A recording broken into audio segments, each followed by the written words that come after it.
Hello and welcome back to Glass Cannon, and we are here attempting to take Sanala. And as I said to you in the previous episode, Sanala is very, very heavily defended, and as a result we may have some difficulties here, but I've actually done a little bit of bombardment. Usually this is not something I tend to do that often, but I did some bombardment with some catapults. Yeah, a little bit rare for me to use catapults to do that, but I thought to myself, okay, well, if I'm going to actually go into the siege without destroying the walls, which I have not destroyed the walls or anything like that, because I thought, okay, that means catapults, hopefully utilize them to get some kills on the battlements while we are actually in the live battle. You can see here that one of my siege towers has already been completely destroyed by the enemy's catapults, which is also something that I was attempting to do. I was attempting to try and bombard the enemy's catapults to try and destroy them. Obviously, trebuchets would probably have been a better option for that, but yeah, I was unable to do that. Now, amusingly enough, the AI seems to be very, well, dubious. It seems to be very cautious, and it seems to not want to go up the ladders here, which is making me very, very sad. Oh yes, it is making me very sad indeed. You can see here, look, we've barely gotten any people to come and actually help us. Not entirely sure why that is. I think it's probably a bug. I think someone said that them standing at the ladders that time in the previous episode and not using them and not propping them up against the castle walls, that was a bug as well. So it seems like there is a bit of an issue with them actually doing what they're supposed to do in these sieges, which is actually kind of strange because usually they do exactly what they're intended to do. But yeah, I don't know. Anyway, oh, that was a vassal. That was a vassal of the enemy. Okay. Yeah, but as you can see, look at this. Look at how extremely extremely weak the presence is of our people on the siege tower. You can see here that they're not even bothering to get onto the ladder most of the time. They seem to just be standing there, just kind of waiting for themselves to get shot, or waiting for the very, very minimal effort to kick in behind their actions, and for them to just be like, oh yes, I will eventually ascend up the ladder of the siege tower. I will take my sweet time. And that seems to be exactly what is happening. On the flip side though, the AI from the enemy's side is actually doing a very good job of dying, so I'm actually kind of pleased about that, I guess. I mean, you know, usually we would have a pretty difficult time getting any kills whatsoever with a two-handed, but we seem to actually be getting some pretty nice success in that regard. So that obviously kind of, I don't know, it kind of says to me, hey, you know what, maybe the AI is having a bit of a problem with this particular siege layout, or maybe they're just having some difficulties reacting to what we're doing here. I'm not entirely sure. Maybe they're not used to the enemy having catapults or something. I have no idea. I have no clue. No clue why they're being so incredibly stubborn about things. This guy's actually doing some pretty decent damage to me. That was nice of him. I mean, it's good for him, not so much for me, obviously. Maybe I can do some damage here. Just a little bit here and there. I mean, obviously, I'm not really trying to get them dead here. I'm just trying to either destroy their shields or get them to lower them so that we can maybe get my archers to do something, because you could see that they're up there on the battlements. We also have a couple up there as well, and hopefully that's going to result in some additional kills being gotten. Hello there, sir. You want to fight? Oh, now you're dead. Yeah, well, see, that's what happens. That is what happens, sir, yes. He very badly wanted to fight us, and now they're all running into me with their bows equipped. I always find it very amusing when they do that, because that is literally a two-handed weapon user's dream for a literal... What is this, though? Well, this is quite clearly a bug. Oh well, anyway. Unless this is the blood sacrifice room. This is where they go to sacrifice all the...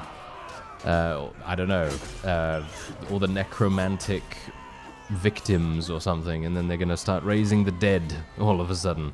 Anyway, the point is, what I was saying is, yeah, two-handed weapon users having archers run straight towards them with their bows equipped, not even bothering to defend themselves. Oh yeah, That's exactly what a two-handed weapon user always wants to see.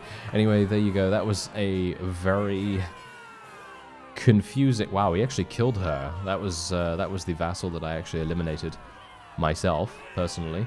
And, yeah, we struck the fatal blow, amazingly enough. But, yeah, that is a weird siege. That is probably one of the weirdest sieges that I have ever participated in, and that is saying something, because let's face it, I'm in a weird siege every 2 minutes or something, I don't know. Something weird happens, but that is probably the weirdest one that I have encountered so far, because I don't know whether you noticed, but everything seemed to be a bit off. You know, it's like, I don't know, it's like that, what is that effect called again? The Mandela effect or whatever it's called? Yeah, something like that. Anyway, point is, whenever you think something is exactly how that is, and then it turns out later on down the line, you find out that that's not actually how it was, but your mind had convinced you that it was exactly how you thought. But it wasn't in reality. So there's that weird sort of, in the back of my mind, sort of Twilight Zone feeling going on there about that whole siege, because everything was just kind of a bit one step to the left off, you know what I mean? I don't know whether you understand what I mean, because maybe my explanation is absolutely terrible, which it generally tends to be most of the time, but yeah, anyway. Point is, we did manage to achieve victory against the weirdness ratings that we are facing there. And there's Sanala. So Sanala has been taken. And I believe Medini Castle was also taken as well. And yeah, we're actually going to be making peace with the Aserai now, because there's no point otherwise, and we're going to be getting 5,000 tribute per day. I'm going to force this through. I know that Penton is not going to very much like this, and I'm going to have to spend 570 influence to be able to make this happen. But in my opinion, this is basically the only way that we can do it, because otherwise war exhaustion is going to kick in very, very soon, and the war exhaustion is going to do that for us, which is obviously not something that we really want at this point. So what I'm going to do first of all is I'm going to take a look at Habyar. This guy actually owns it. Okay, so in a few moments, I'm going to open a dialogue with him, and I'm going to try and make everything has a price work. I know. Probably some of you are rolling your eyes right now, and I would... Well, I understand your feeling on that, to be honest, because everything has a price. While it was very powerful before, it is not so much anymore, but I would still love to be able to get some value out of it. You know, I did level up my trade skill all the way to 300, and I'd like to be able to get something out of it, at least 1 or 2 things. So I'm going to continue to check to see... I'm not sure where this guy is. Is he actually a prisoner of ours or something like that? If he's a prisoner of ours, that is not really working out too well. Hopefully, I mean, surely he shouldn't be, because we've made peace with them now, so technically he should have been released. I mean, all things considered, he should have been released, but yeah, no, he's last seen at Habyar, and as you can see, yes, Tyus of the Aserai has been freed because of a peace declaration. Okay, fantastic. Anyway, so it seems like Orostikores Castle has been captured by the something empire. At this point, I am not even remembering which people are actually at war against us, and I'm just like, these people have attacked us. How dare they? And I will shake my fist at them, and then we will invite them to dinner, and we will say, could you please not? And then they'll say, oh yes, here are all of our lands, don't worry, you know. And then we'll achieve victory just by walking in. Walking into the place. Anyway, there we go. We actually do get the opportunity to now send a messenger to Mr. Tyus. Hopefully I'm going to be able to speak to him in just a second. It seems like Epipheria is going to be able to seek refuge within the castle, which is now making my job that much harder. Of course she is. Okay, well, whatever the case, let's speak to Tyus first. Hello, my friend. Please take Habyar off my hands. I want him to say that. I have a proposal, and I would like Habyar, please. Yeah, I mean, obviously, he's not going to do this. I mean, I don't even know. I don't even know what's going on with that, to be honest. I mean, really, I have to spend, what, 2.5 million, 3 million gold on one town? It's just ludicrous. Absolutely ridiculous cost. Almost like the real housing market. Ah, yes. Ah, what a wonderful social commentary right there. Anyway, candidly, what do you think of your liege, Unkid? I'm gonna try to persuade him, because here's the thing. He doesn't bring over anything, okay? He doesn't bring over anything at all. He just brings his clan, and I kind of feel like if that... Maybe, you know what? Maybe I can get Hubyar as well? Because what if I... What if I give him 2 towns? I don't want to give him this, actually. What about Revel? If I give him Revel, and I give him Ustakal Castle, and then I give him a little bit of money, maybe he's going to be more likely? Oh, he might actually do that. There we go. Okay. Do you think this is a fair trade? Because I know that some of you think that I was paying way too little for persuasion. But if you look at it this way, I'm literally giving him 1.5 million. And obviously I do get a town and a castle, and he gets a town and a castle. I'm actually not entirely sure how this works. I guess it's the variance in the values between the 2 fiefs, because obviously Hubyar and Revel have different costs, different values of each other, and maybe one is worth more than the other. But whatever the case, we're going to do this. Boom. I just wanted to make something happen with some kind of trade, and I'm perfectly happy to have one of those things work, because it doesn't matter to me whether it's everything has a price or something else, because at least we have now gained something, and generally I feel like, you know, we just have to, you know, we have to do something along those lines. It's just, I've been itching to do some really cool trade or another, and this feels like a pretty fun one, so why not? Let's just go ahead with that. And Hubyar has now been taken as well. I have given away something of my own, so I'm actually going to be taking this myself, and hopefully with all of my policies intact, that's not going to be too bad with the loyalty ratings and everything, and you know, hopefully they're not going to rebel against me too much. Yeah, so what we're going to do now is we're going to do a couple of catapults, because they do have a pretty significant presence in the garrison here. All things considered, I actually did not want that, of course. I wanted to actually attack this place with very minimal resistance. But Epiphyria decided otherwise, and she decided to go in there and make a nuisance of herself, which is absolutely fine if she wants to do that. That is her choice, of course, but then it is my choice to attack.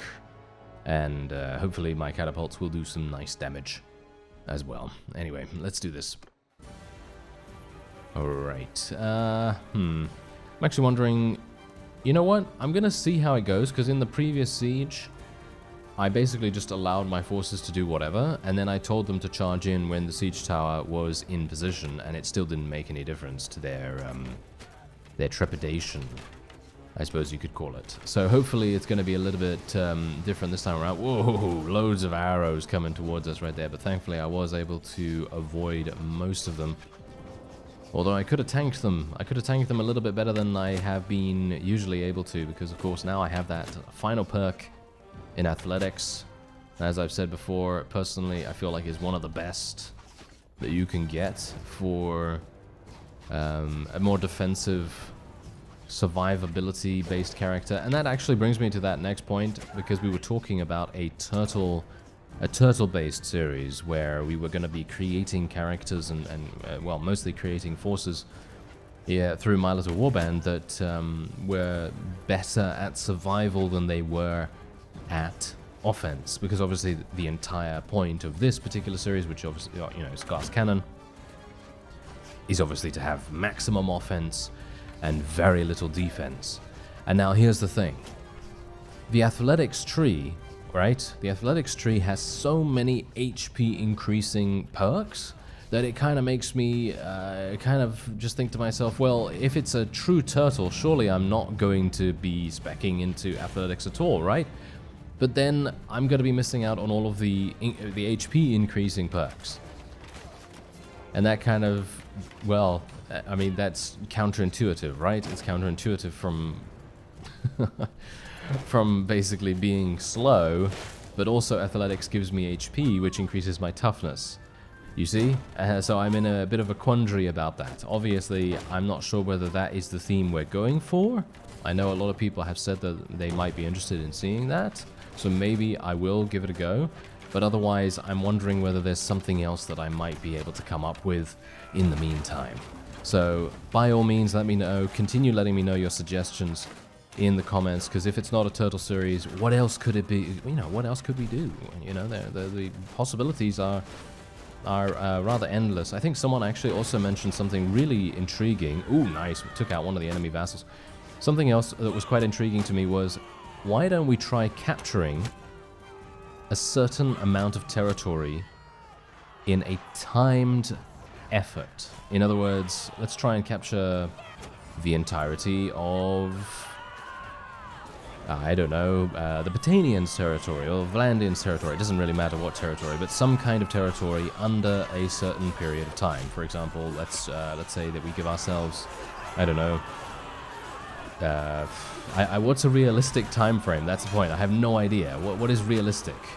Because that's the main thing that we've got to really ascertain at this point. But yeah, anyway, a certain time frame. So I don't know, 2 in-game months.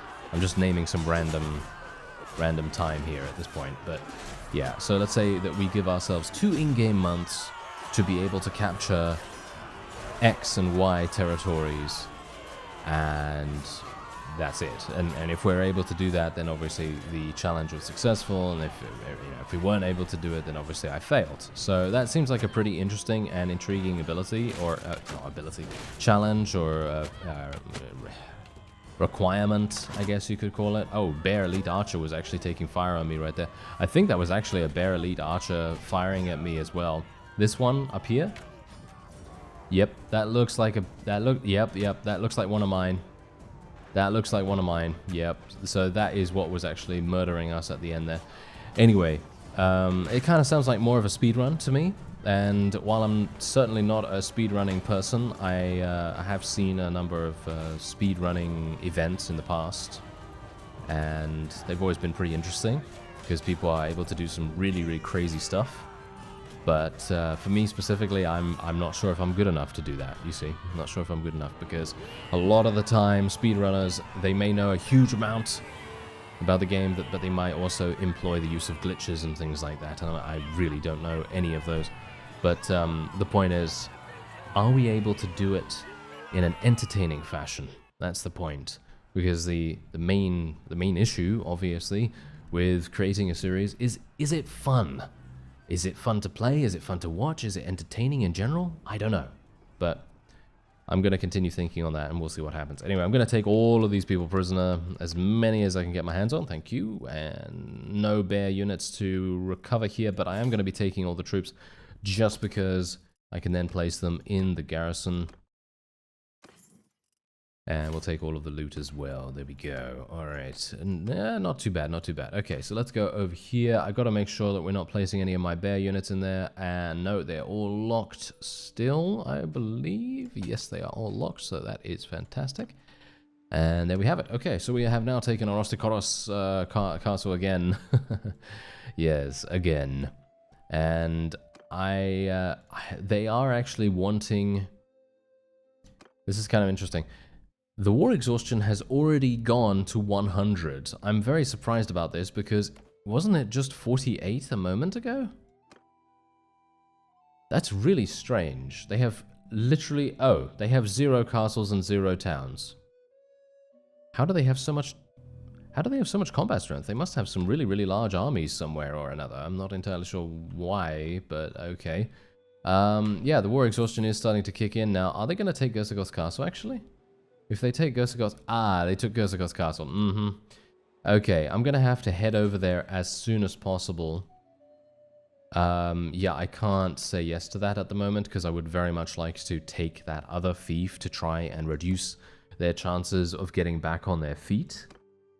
At least, that would be something quite advantageous for us. So if we can do that, then that's obviously great. I was actually wanting to make peace with them if at all possible, but we're not being given a deal that is in our favor. So obviously that's going to be a little bit problematic. But let's go into Jalmaris here, and I do need to sell some prisoners. We're going to lock all of these, and then we're going to let everyone else go. There we go. There's another 30,000 gold for us right there. We do need to get our gold back, because obviously I did spend a pretty significant amount on that trade and, well, should we say, employment for Mr. Tires. But, yeah, anyway. Oh, that guy's going down there to take Oros to Koros. Okay, you know what? I'm actually going to try and eliminate him, if at all possible. I might get rid of a couple of my vassals in my army at the moment, because it feels to me like we might be moving a little too slowly. Even though we do have some pretty significant combat strength, it might be a case of speed wins out in this case, because this guy is, well, he has nowhere to go now, but let's just say that we were a little bit slower, we would not have made it here in time. Or if he was a little bit faster. Either way. So, yeah, that might be a little tricky. Anyway, there we go. Okay, so we were able to defeat him, and no, it seems like Rhoda is attempting to take a Gersegos castle. Fantastic. Very, very nice to see that. And that, I believe, is that. And we will hopefully, once the castle has been taken, we will be able to continue making peace with them. I mean, I would like to make peace with them. It's just a case of having the pop-up actually come up when we want it, rather than when it is a little bit mistimed. So, hopefully, are they actually even going to do it? Because, for me, I don't know why, but the AI takes so long to make these decisions. They really just need to go in there straight away. Just literally go straight on in. But I can assume that the garrison is very fearsome indeed. Rhoda has lost so many units because... Okay, yeah, never mind. Okay, so we have taken it now. Okay. I was thinking to myself we were going to have some issues, but no. Okay, apparently that is perfectly fine. Okay, the owner of Gersegos Castle will be Mr. Olek, I guess. Even though Gersegos is actually an Empire fief, but there are no Empire vassals here, because we have just given so many to them. And yeah, I believe that is that. We can't really do much more than this. The only other thing that I can really think of to do is maybe do a couple of trades. In other words, everything has a price. We might be able to get a couple of castles for not that expensive amounts of money. We might be able to get it a little bit cheaper. We are, however, going to be disbanding my entire army. I don't see a point in actually having all of these under my command any further, because we are not actually at war against a major power any further. So we should be able to just let them go and do whatever they want to do. And hopefully the war exhaustion little pop-up is going to be coming over in just a second. Going to be going for great leader in the leadership tree. Sounds pretty good to me. And we can otherwise declare war against someone else. So shall we take a look and see? Maybe the Southern Empire. Let me actually just take a quick... no. Western Empire seems like a good thing to go for. But we've got to bear in mind that Western Empire is going to be very dangerous. As you see, they have 8,700, they have 11 towns, 10 castles, but you can see here in comparison, Barebones Topia has almost 22,000 combat strength, 29 towns, and 35 castles.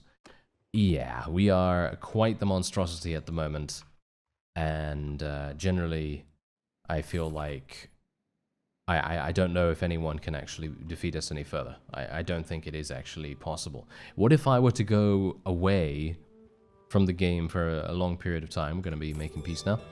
But yeah, what if I were to just let the game run? What would actually happen now? Do you think my forces would be able to do something here? Or do you think they would literally just die? I don't know. That would be quite interesting in my opinion. So I might actually end up doing that, but I am going to need to recruit some more units myself. So I think what I'm actually going to do is I'm going to end this episode off here.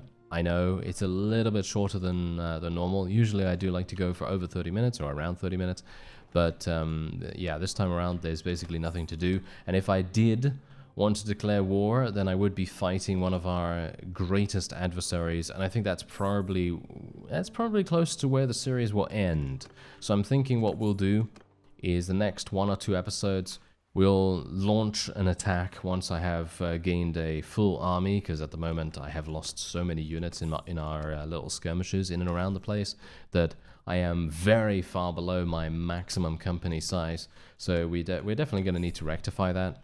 But once I have done that, we will be declaring war against the Western Empire, and we will try to push our advantage as much as we possibly can, and hopefully be able to take Xionica, Amitatis, Diathema, Lycaron, Poros, at least those 5 towns. And then once we've taken those, we might indeed be able to say, hey, you know what, don't think any other faction can really defeat us at this point. And then that will be a nice place to end the series. But let me know what you think about that, and otherwise I thank you very much for watching, and I'll see you next time.